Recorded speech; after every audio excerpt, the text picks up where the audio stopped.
अस्सलाम वालेकुम दोस्तों, उम्मीद है आप सब खैरियत से होंगे। मैं होम्यो डॉक्टर ज़हीर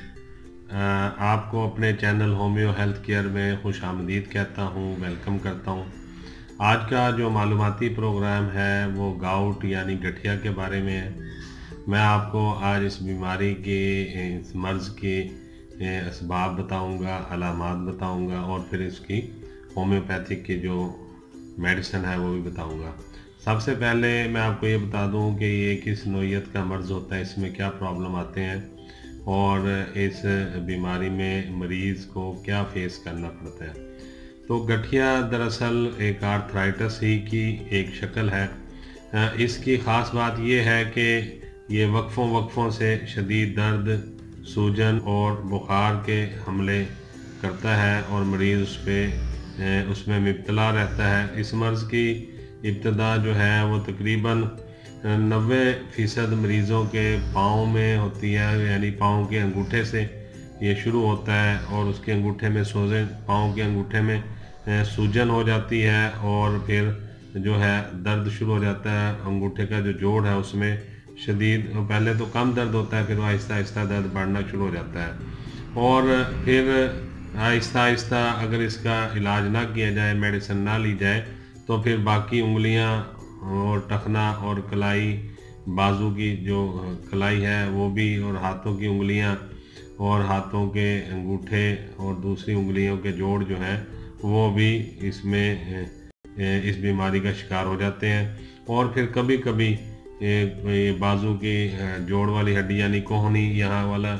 हिस्सा, घुटना, कूल्हे और जो है कंधे वगैरह भी इससे मुतासिर हो सकते हैं। आर्थराइटिस की जो दूसरी अक़साम है उसके बरअक्स जो गठिया है या गॉट है, जिसे गॉट कहते हैं, वो जो है जिस्म में मेटाबॉलिज्म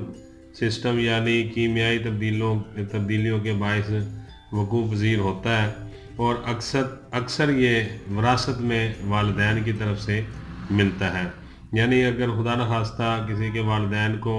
गठिए का मसला है तो फिर आगे चलकर उनकी औलाद में भी इसके होने के चांसेस 80%, 90% हो जाते हैं कि उनको भी ये हो सकता है। इसमें होता क्या है कि मरीज़ के जिस्म में यूरिक एसिड जो है वो नॉर्मल मिकदार से ज़्यादा बढ़ जाता है और फिर वो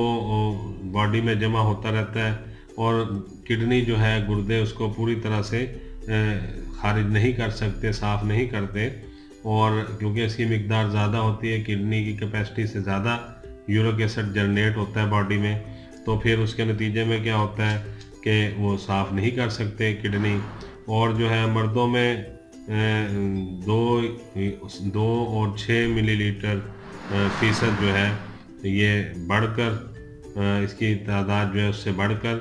9% तक पहुंच जाती है। यानी जब आप यूरिक एसिड का टेस्ट करवाते हैं वो तो 2 या 3 होना चाहिए उसको आम तौर पे, लेकिन वो 9 पे 10 पे पहुंच जाती है, 8 पे 9 पे पहुंच जाती है। वैसे तो डॉक्टर साहबान और पैथोलॉजिस्ट ये कहते हैं कि जो यूरिक एसिड है इसका नॉर्मल लेवल 4 और 5 तक है, मगर जब ये 4 से थोड़ा सा ऊपर जाना शुरू होता है तो उस वक़्त पाँव के अंगूठे में, हाथों की उंगलियों के जोड़ों में, पैरों की उंगलियों के जोड़ों में और टखनों में पेन होना शुरू हो जाता है। तो उसी वक्त इसकी मेडिकेशन कर लेनी चाहिए ताकि ये बीमारी बढ़ने से पहले ही कंट्रोल हो जाए। अब इसके मैं आपको असबाब बता देता हूँ। वक्तन फ़ौक्तन जो यूरिक एसिड लेवल जो बढ़ता है, फिर उससे सोडियम यूरेट के जो क्रिस्टल बनकर जो है वो इकट्ठे होना शुरू हो जाते हैं और फिर वो कार्टिलेज के सिरों की चिकनाई की झिल्लियों और कानों की जो अंदर वाली सतह है उसके गुर्दों और किडनी में जो है ये जम जाते हैं। इसी तरह जमते हैं, जैसे आप देखें कि चट्टानों के पत्थरों की तह होती है, इसी तरह ये तह दर तह जमना शुरू हो जाते हैं और फिर अंगूठों और उंगलियों के जोड़ों में इसके बायस जो है वो दर्द होना शुरू हो जाता है और फिर उसे जब टेस्ट करवाए जाते हैं तो डॉक्टर कहते हैं इसको गठिया की बीमारी है या गॉट की बीमारी है। और जो विरासत में मिलने वाला गठिया है उसको हम प्राइमरी या उसे असली गठिया कहते हैं। और जबकि जिस्म में किसी खराबी की वजह से जो बीमारी पैदा होती है गठिए की, उसको सानवी या फतूरी गठिया का नाम भी दिया जाता है। 50 से 80% तक जो लोग हैं उनमें जो गठिया है वो विरासती गठिया ज़्यादातर होता है, यानी फैमिली में चलता आ रहा है, वालिदैन से औलाद को विरासत में मिला होता है ये गठिया की बीमारी। और जो दूसरा यूरिक एसिड की ज़्यादती के बायस गठिया होता है, या गुर्दों में जब यूरिक एसिड उसका इखराज नहीं कर सकता और उनकी सलाहियत में कमी आ जाती है, उसके बाद जो गठिया पैदा होता है तो वो जो है आम किस्म का गठिया कहलाता है, या उसे हम जो है फतूरी गठिया भी कहते हैं। अच्छा, इसमें मैं आपको बता देता हूँ कि इस मर्ज़ की जो है ज़्यादातर प्रॉब्लम किस तरह से मरीज़ को आते हैं, क्योंकि इस मर्ज़ की जो विरासत में पाए जाने वाले मरीज़ों के 50% तादाद इन लोगों पर मुश्तमिल होती है जो दौलत और दूसरी आसाइशों से बहुत ज़्यादा माला माल होते हैं और वो बड़ी आरामदा ज़िंदगी गुजार रहे होते हैं, ऐशो इशरत की ज़िंदगी गुजार रहे होते हैं। और जबकि जो सादा ग़िज़ा खाने वाले और मेहनत मशक्क़त करने वाले लोग हैं उनमें ये बीमारी बहुत ही कम देखने में आती है। ज़्यादातर ये आराम पसंद लोगों में और आरामदा ज़िंदगी गुजारने वालों में देखने में ज़्यादा आती है। अच्छा, इसमें मैं आपको बताऊं कि मुख्तलिफ़ आदाद व शुमार के मुताबिक इस मर्ज़ में ज़्यादातर जो है ना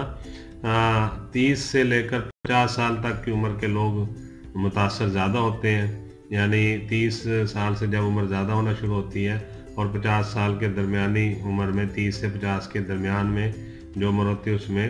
लोगों की ज़्यादा मुतासिर होते हैं इस बीमारी से। जबकि इस बीमारी के लिए उम्र की कोई हद मुकर्रर नहीं है, ये बचपन में भी हो सकता है, बुढ़ापे में भी हो सकता है, मगर आम तौर पर जो एवरेज देखने में आती है वो 30 ईयर से 50 ईयर के दरमियान वाले लोगों की एज की जो है होती है एवरेज। औरतों में ये जो है प्रॉब्लम ख़वातीन में बाज़ जो है जिनसी बीमारियों की वजह से या हैज़ की जो है प्रॉब्लम्स की वजह से, कम ज़्यादा आने की वजह से भी देखने में आता है। इसके जो अलामात और पेशगी आसार हैं वो आम तौर पर बग़ैर किसी पेशगी आसार और अलामत के ये अचानक से और चुपके से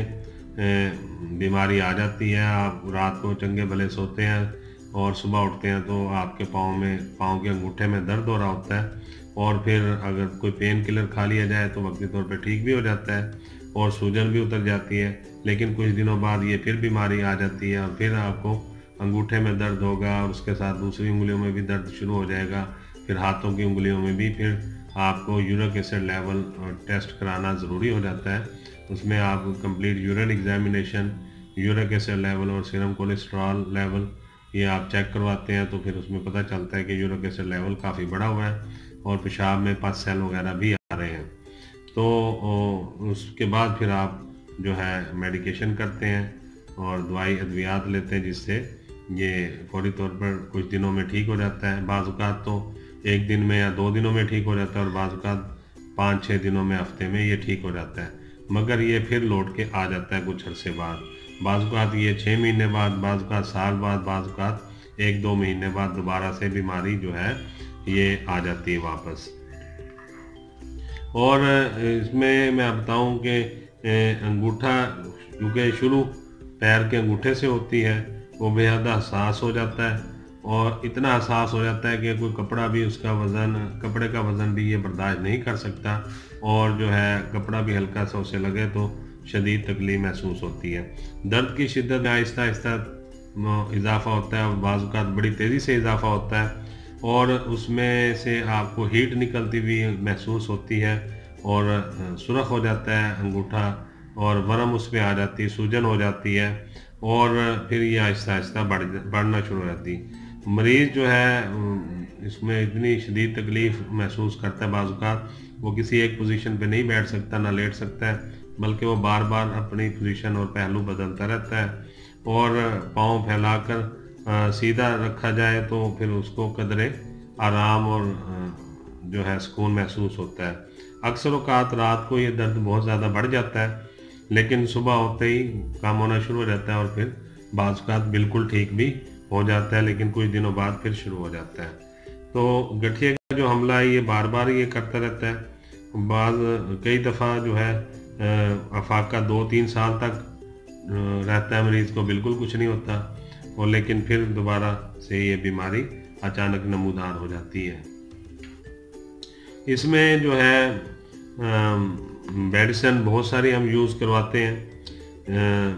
जिसमें मैं आपको बता देता हूँ कि इसमें बेलाडोना भी देते हैं, लीडियम पाल भी देते हैं, कॉल्चिकम भी देते हैं, आर्टिका यूरिनस भी देते हैं, सबाइना, अमोनिया फास, ब्रायूनिया और लाइकोपोडियम वगैरह देते हैं। मगर हर मेडिसिन के सिम्टम जो है वो अलग-अलग होते हैं। जो बेलाडोना है, ये जब मर्ज़ का हमला होता है उस वक़्त बेलाडोना 30 में हम देते हैं, हर 1 घंटे बाद या 45 मिनट बाद उसके 3-4 कतरे हम मरीज़ को दे देते हैं, और फिर हर 4 घंटे बाद हम आर्टिका यूरिनस मदर टिंचर भी पानी में मिला के उसके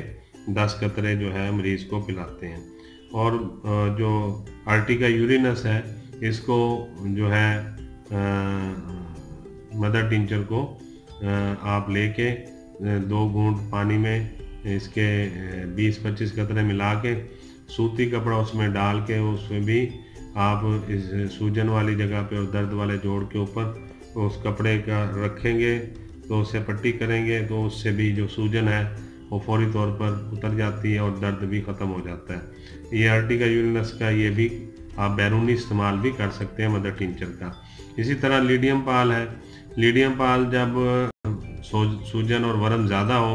और दर्द ऊपर की जानिब शूट कर रहा हो, यानी अगर पाँव के अंगूठे में है तो वो ऊपर की जानिब पाँव की जानिब आ रहा हो, और या हाथ के अंगूठे में है तो ऊपर की जानिब आ रहा हो, तो फिर जो है उसमें आप ये लीडियम पाल दे सकते हैं 30 पोटेंसी मरीज़ को। इसी तरह कॉल्चिकम है, जब मरीज़ बहुत ज़्यादा चिड़चिड़ा हो जाए दर्द की शिद्दत से और बददिल हो जाए और कमज़ोरी उसकी बढ़ जाए, पट्ठों में उसके चीरने वाला दर्द महसूस हो, रात को उसकी हालत ज़्यादा ख़राब हो जाए और पाँव के अंगूठे में जो है उसको काटने वाला दर्द महसूस हो और उससे बिल्कुल बर्दाश्त से बाहर हो, फिर हम कॉल्चिकम भी मरीज़ को देते हैं। इसी तरह आर्टिका यूरिनस टिंचर मैंने बताया कि उसको सूजन के लिए और दर्द के लिए बैरूनी तौर पर भी इस्तेमाल कर सकते हैं, जबकि मदर टिंचर के आप 5-5 कतरे मिलाकर 2 घूंट पानी में हर 2-3 घंटे बाद भी मरीज़ को दे सकते हैं। इसी तरह सबाइना है, ये क्योंकि ये मेडिसिन ज़्यादातर ख़वातीन के लिए यूज़ होती है, ये भी 30 पोटेंसी में आप गठिया के मरीज़ों में दे सकते हैं, जबकि मुतासरा मुकाम जो है सुरख और चमकदार हो जाता है, जिल्द जो है सूज जाती है और सुरख हो जाती है और उसमें एक ख़ास किस्म की चमक नमूदार होती है, तो उसमें भी आप सबाइना मरीज़ को दे सकते हैं, अगर वो मेल है या फीमेल दोनों में आप दे सकते हैं। इसी तरह अमोनिया फास है, ये दवा उस वक़्त बेहतरीन रिज़ल्ट देती है जब गठिया विरासत में मिला, यानी विरासती गठिया में ये बहुत ही ज़बरदस्त मेडिसिन है, और उसमें मरीज़ में के जोड़ों के किनारों पे जो गिल्टियाँ बन जाती हैं और खांधे के जोड़ों में शदीद दर्द होता है, लेफ़्ट शोल्डर में या राइट शोल्डर में उसको शदीद पेन महसूस होता है जोड़ में, तो उस वक़्त अमोनिया फास भी बेहतरीन मेडिसिन है जो आप 30 पोटेंसी में दे सकते हैं। इसी तरह ब्रायूनिया है, ये जोड़ों में चुभन वाला जब दर्द हो और हल्का सा हिलने जुलने से और शदीद दर्द करें और जोड़ जो है सुरख, गर्म और सूजे हुए हों उनकी स्किन ऊपर से, तो फिर ये ब्रायूनिया बेहतरीन उसमें रिज़ल्ट देती है। तो इसी तरह और बहुत सारी मेडिसिन है, मगर आज मैं आपको एक नुस्खा बता देता हूँ जो कि बड़ा आजमुदा और ज़बरदस्त है। तो ब्रायूनिया 30 पोटेंसी में आपने ले लेना है, लीडियम पाल 30 पोटेंसी में आपने ले लेना है, और रस्टॉक्स 30 पोटेंसी में ले लेना है। अब करना यूँ है कि आपने इन तीनों अद्वियात को आपस में मिला लेना है और इसके 10 से 15 कतरे सुबह, इसी तरह दोपहर को, इसी तरह रात को 2 से 3 घूंट पानी में मिला के आपने मरीज़ को देने हैं। और जो मरीज़ के अगर बहुत ज़्यादा स्वेलिंग हो गई है किसी भी जिस्म के जोड़ में बाजू में, कोहनी में, कंधे पे या कलाई पे, या जो है ये हाथ वाला जोड़ जिसे कलाई कहते हैं, यहाँ पे अंगूठे, हाथ के अंगूठों की उंगलियों में, अंगूठे के जोड़ों में और उंगलियों की जोड़ों में, या पाँव के अंगूठे में और या पाँव की उंगलियों के जोड़ों में शदीद दर्द है, सूजन हो गई है, स्किन सुरख हो गई है और चमकदार हो गई है, तो फिर आप जो है कॉल्चिकम मदर टिंचर लेके एक घूंट 2 घूंट नीम गर्म पानी ले लें या ताज़ा पानी ले लें, उसमें उसके 20-25 कतरे डाल के आप उसे अच्छी तरह मिक्स कर लें और फिर सूती कपड़े की कोई पट्टी लेकर छोटी सी उसमें भिगो के उसके ऊपर आप बांध दें, रख दें। इसी तरह कुछ देर आप इसका पट्टी लगाएंगे ऊपर तो वो सूजन भी उतर जाएगी और दर्द भी ख़त्म हो जाएगा। और फिर मरीज़ को जो है वो खाने के लिए ये मेडिसिन जो मैंने बताई है, ब्रायूनिया, लीडियम पाल और अस्टाक्स, ये 30-30 पोटेंसी में आप लेके इनको मिक्स करके 10 से 15 कतरे सुबह दोपहर शाम आप देंगे तो इंशाल्लाह मरीज़ बिल्कुल ठीक हो जाएगा। उसे गॉट का जो गठिए का मसला है ये ठीक हो जाएगा। या फिर जो मैं पहले मेडिसिन बता चुका हूँ आपको, belladonna, ledum, colchicum, urtica, sabina, मुनियाफास, ब्रायूनिया, लाइकोपोडियम वगैरह, ये मर्ज़ की अलामात के मुताबिक आप उसको मरीज़ को देंगे। तो यही गुजारिशात आपसे आज करनी थी। उम्मीद है आपको आज का मालूमाती प्रोग्राम अच्छा लगा होगा। मैं होम्यो डॉक्टर ज़हीर बहुत सारी दुआओं के साथ आपसे इजाज़त चाहूँगा। अस्सलाम वालेकुम।